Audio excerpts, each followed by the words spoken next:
제4장.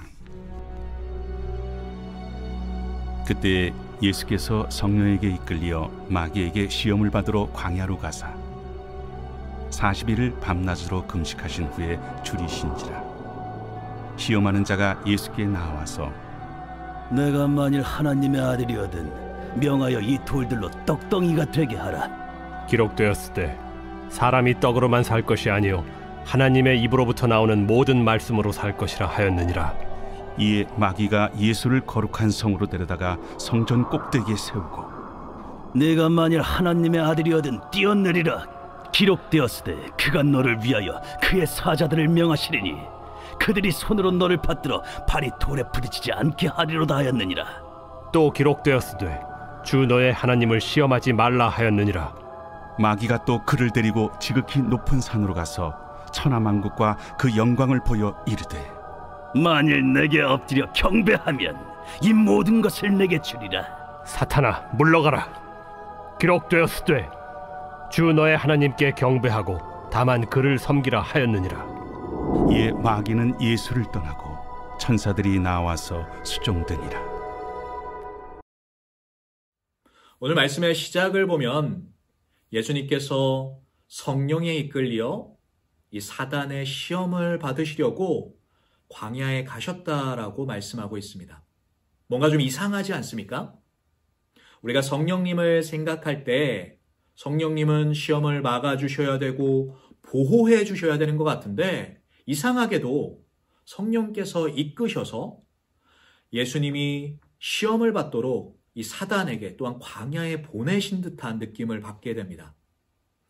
마가복음의 표현에 의하면 성령이 몰아내셨다라고 말하고 있고요. 어떤 학자는 이 외형상으로 볼 때는 성령께서 전적으로 역사하셔서 예수님께서 인도당하신 것 같지만 이 내면적으로 볼 때 예수님께서 성령께 자발적으로 순종하신 것이다 라고 봅니다. 성령께서 전적으로 역사하시고 이끄셨고 또한 예수님께서 자발적으로 순종하셨다면 이 시험은 굉장히 중요하게 보이지 않습니까? 왜 예수님은 이 사역을 시작하시기 전에 왜 이 사단의 시험을 받으셔야만 했을까요? 태초에 하나님께서 아담을 만드시고 아담은 에덴 동산에 살았지만 이 사단의 시험에 넘어져 죄를 짓게 됩니다. 이것으로 인해서 인류의 죄가 들어왔다고 말하는데요. 이 성경은 첫 아담으로 말미암아 모든 사람이 죄인이 되었다라고 말씀하고 있습니다. 이와 같이 인류의 대표 되셔서 죄 없으신 이 성자 하나님께서 인간이 되셔서 둘째 아담으로 이 땅에 오셨습니다. 이 죄의 시작인 또한 이 하나님과의 그 관계가 깨진 이 모든 문제의 시작은 바로 이 사단의 시험이었습니다. 인간은 이 시험에 완전히 패배했지만 예수님께서는 이 패배를 바라보시면서 이 사단의 시험을 받으실 수밖에 없었던 것입니다. 오늘 말씀을 통해 저는 구속사적인 관점으로 이 세 가지 시험을 나누고 또한 하나님께서 우리에게 무엇을 말씀하시는지를 깨닫는 시간 되기를 소망합니다. 먼저 첫 번째 시험을 보길 원합니다. 3절 말씀입니다. 시험하는 자가 예수께 나와서 이르되 네가 만일 하나님의 아들이거든 명하여 이 돌들로 떡덩이가 되게 하라. 예수님은 완전한 하나님이십니다. 또한 예수님은 완전한 인간이십니다. 그렇기 때문에 예수님께서 40일 동안 금식하시고 나서 예수님은 극도의 식욕의 고통과 또한 육신은 거의 탈진 상태에 있으셨을 것입니다. 간교한 사단은 이 순간을 노리고 예수님께 이 돌이 떡이 될 것을 말합니다. 예수님께서는 그 말을 듣고 자신의 육체의 욕구보다는 하나님의 뜻, 바로 우리의 구원을 생각하셨던 것입니다.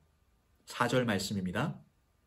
예수께서 대답하여 이르시되 기록되었으되 사람이 떡으로만 살 것이 아니요 하나님의 입으로부터 나오는 모든 말씀으로 살 것이라 하였느니라. 예수님께서 신명기 8장 3절을 인용하고 계십니다. 이스라엘 백성들이 광야를 통과해서 이 가나안 땅까지 들어가는데 사실은 짧게는 일주일, 길게는 2주일밖에 걸리지 않습니다. 하지만 그들의 불순종으로 말미암아 하나님께서는 그들에게 40년이라는 광야 생활을 허락하셨습니다. 하나님께서 그들을 먹이시고 입히셨지만 하나님의 말씀대로 이 아버지 세대인 이스라엘 백성들은 이 광야에서 거의 죽게 됩니다. 하나님은 하나님의 말씀이 중요하다라는 것을 가르쳐 주셨습니다. 이 요한복음 1장 말씀을 보면 시작에 이 말씀이 육신이 되어 바로 말씀이 예수 그리스도라는 것을 가르쳐 주고 계십니다.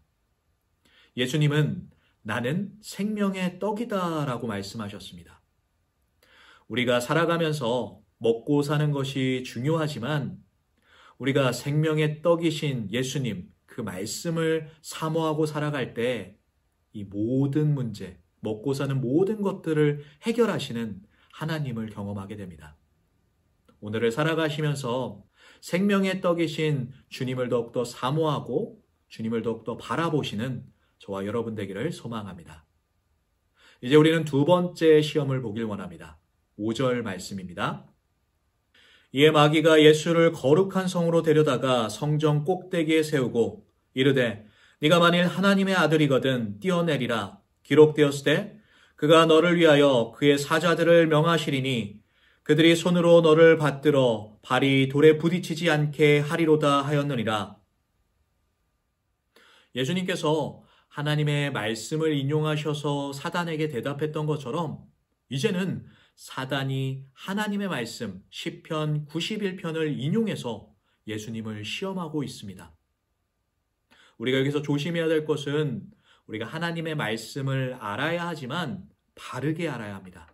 또한 바르게 해석할 줄 알아야 합니다. 그렇지 못한다면 우리 또한 사단에게 속을 수 있다는 것을 기억해야 합니다. 이 첫 번째 시험과 두 번째 시험에서 계속 반복되고 특징되는 게 있는데요.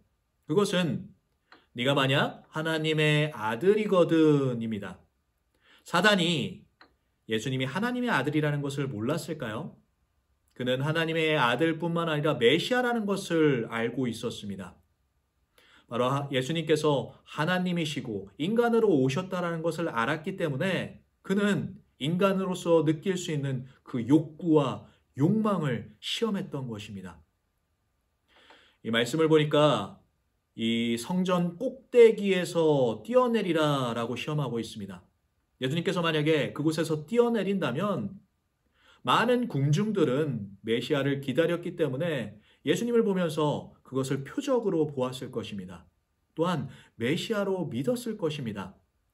하지만 이것은 하나님의 방법이 아니었습니다. 또한 이것은 하나님의 뜻을 어그러뜨리고 무너뜨리는 일이었습니다. 예수님은 하나님의 뜻, 하나님께서 원하시는 그 구속의 계획을 고집하십니다. 7절 말씀입니다. 예수님께서 이르시되 또 기록되었으되 주 너의 하나님을 시험하지 말라 하였느니라. 예수님께서는 신명기 6장 16절 말씀을 인용하고 계십니다.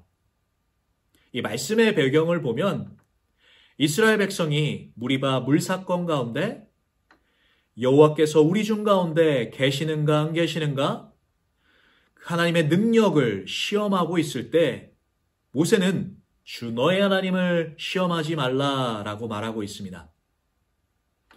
하나님을 의심하면서 시험하는 것은 죄입니다. 사단은 이 시험을 통해서 하나님의 뜻, 예수님의 그 구속의 사역을 막으려고 했습니다. 하지만 사단의 계속되는 그 시험 가운데 진짜로 넘어지고 무너졌던 자는 사단이었습니다. 그의 계속되는 패배 가운데 이제 진짜 그의 목적을 드러냅니다. 8절 말씀입니다. 마귀가 또 그를 데리고 지극히 높은 산으로 가서 천하 만국과 그 영광을 보여 이르되 만일 내게 엎드려 경배하면 이 모든 것을 내게 주리라.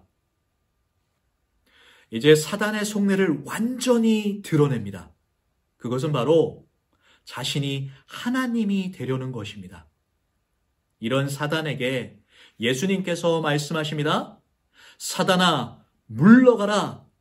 주 너의 하나님께 경배하고 다만 그를 섬기라. 아멘. 예수님께서는 마지막 시험까지도 하나님의 권위 있는 말씀으로 사단을 물리치셨습니다. 우리가 이 전에 3장 말씀을 보면 예수님께서는 침례 요한에게 침례를 받으시는 것을 볼 수 있습니다. 이때 성령께서 비둘기와 같이 임하시고 하나님께서 직접 말씀하십니다. 이는 내 사랑하는 아들이라. 바로 예수님께서 메시아라는 것을 말씀해 주고 계신 것입니다. 이제 4장 말씀으로 들어와서 오늘 말씀을 보면 사단의 시험 가운데 사단은 드러내려고 한 것은 아니지만 그의 완벽한 패배 가운데 예수님께서 바로 하나님의 아들이신 것과 메시아라는 것을 드러내주고 있습니다. 이것은 또한 첫째 아담의 완벽한 패배였지만 둘째 아담이신 예수 그리스도께서 우리를 위해, 우리를 구속하시기 위해 이 시험을 완벽하게 승리하셨습니다.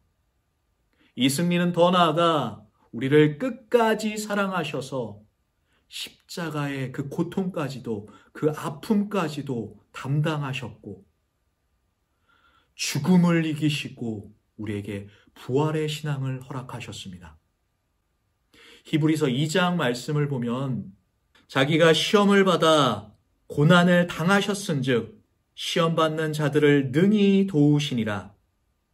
사단은 여전히 우리를 유혹하고 시험합니다. 하지만 우리의 말씀 되시고 생명의 떡 되시며 구원자 되신 예수 그리스도께서 우리를 능히 도우신다라고 말씀하십니다. 사랑하는 여러분, 오직 주님만을 붙잡고 살아가시는 여러분 되시기를 주님의 이름으로 축복합니다.